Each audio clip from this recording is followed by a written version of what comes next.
Hi, my name is Sharanya Dutta, and I'm in the third year of my English PhD at the Graduate Center, City University of New York.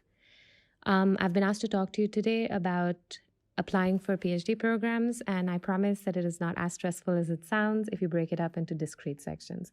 So you start first by identifying the university. I started by Googling the major keywords.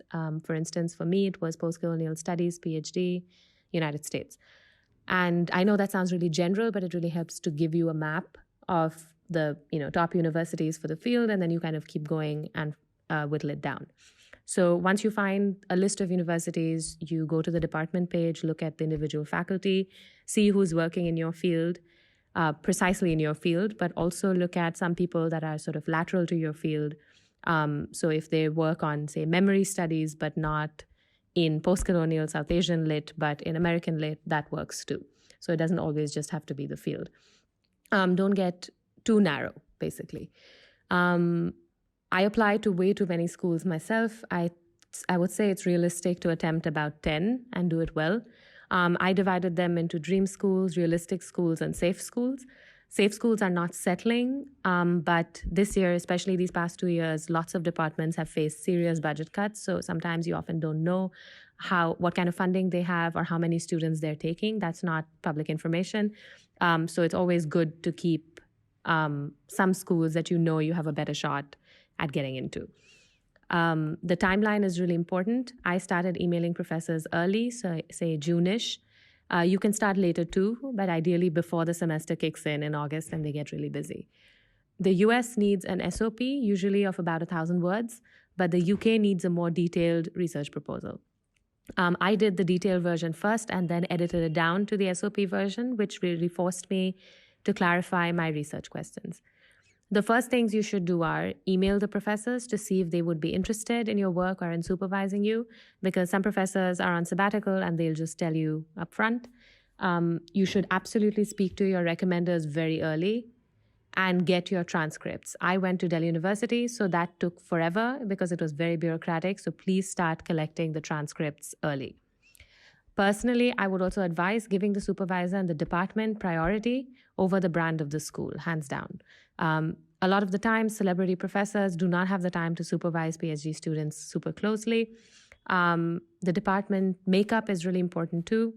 So if you're doing post-colonial studies and there's a strong faculty for critical race theory, global south, etc., it's likely to be very productive for you in terms of courses you will take and interdisciplinary projects that you can take on. Also, and this is very personal to me, how the professors respond to you when you write to them is a really good indicator. I had some very friendly responses and some indifferent ones. And the acceptances I got were from the schools where the professors kept in touch with me and read more than one draft of my SOP. Know that at the PhD level, you are a valuable asset to the department and the catch. So they definitely want you. I know it feels like they're doing you a favor by accepting you, but actually, by the time you get to a PhD application, your ideas and you are valuable to the department.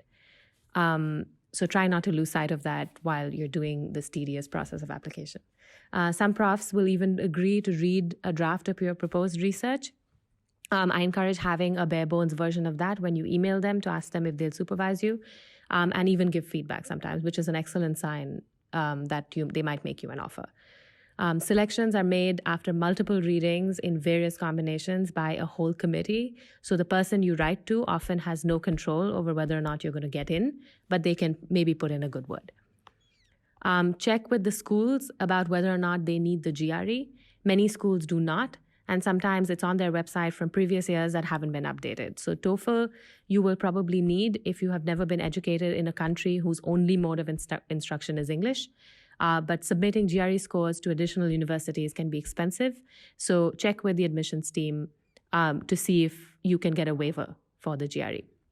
Also, some people will tell you that if you don't have conferences and publications, you shouldn't bother applying for a PhD, or you should wait. Again, this is very personal to me, but I do not think that it is true. I did not have either of those things when I applied. You do and you can get in on the strength of a good, well-researched idea. Lots of students in the US apply for a PhD straight out of undergrad. And while they are very professionalized, you can get in based on your good idea and your SOP and your letters of recommendation. And then your writing sample is the most important document. So unless you've done a lot, keep your CV to one page and brief.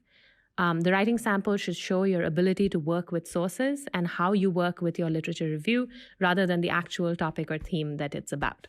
So it can be tangentially related. For instance, my SOP was about nostalgia in Anglophone South Asian novels, but my writing sample was about novels and caste. So they were both about the novel form and aesthetics, but only very loosely and only because I'm comfortable with novels, not because of any other deeper reason. So they want to see how you write academically, not what you write about, because your SOP isn't exactly an all-academic genre. So your SOP traditionally has a few sections if you're applying in the humanities. So a bit of personal history. Some schools ask for a separate personal history document, so be careful and do not repeat that information. Do not merely repeat what's on your CV already because they will look at that separately. You have to put the CV in context. So how did the internship or the thing that you make that you did qualify you for the degree? So introduce your research, which fields it speaks to, a basic lit review of authors and critics you'll be looking at, and a couple of research questions, which can be in the form of actual questions that you haven't answered yet. If you have a thesis sentence or a plan for your research, that's really great.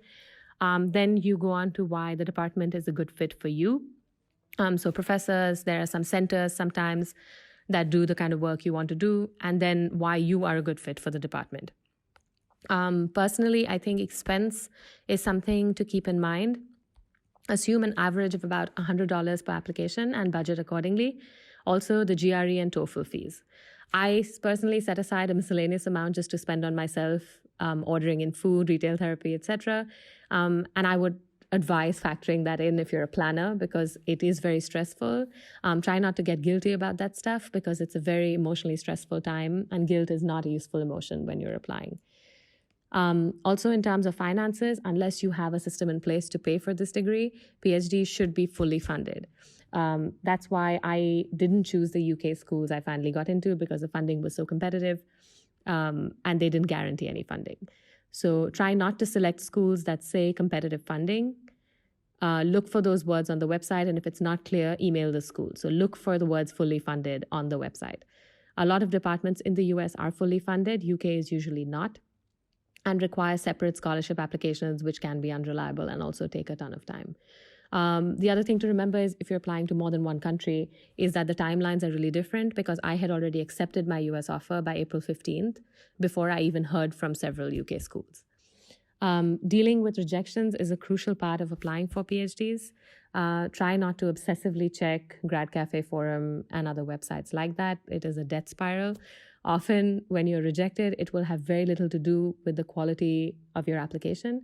It has to do with budget cuts, whether or not your supervisor is taking on new students, whether or not students have graduated that year. If your supervisor is on sabbatical, they're looking to fill a field specialization gap in student makeup in the department. Essentially, there could be so many reasons you're not a good fit for the department in that particular year. It does not reflect on the quality of your work. To sum up, start early, be in communication with your professors, get the logistics and transcripts taken care of, budget carefully, and definitely plan a holiday or something restful between the end of Jan or Feb or March, basically before you start hearing back from the schools. Good luck.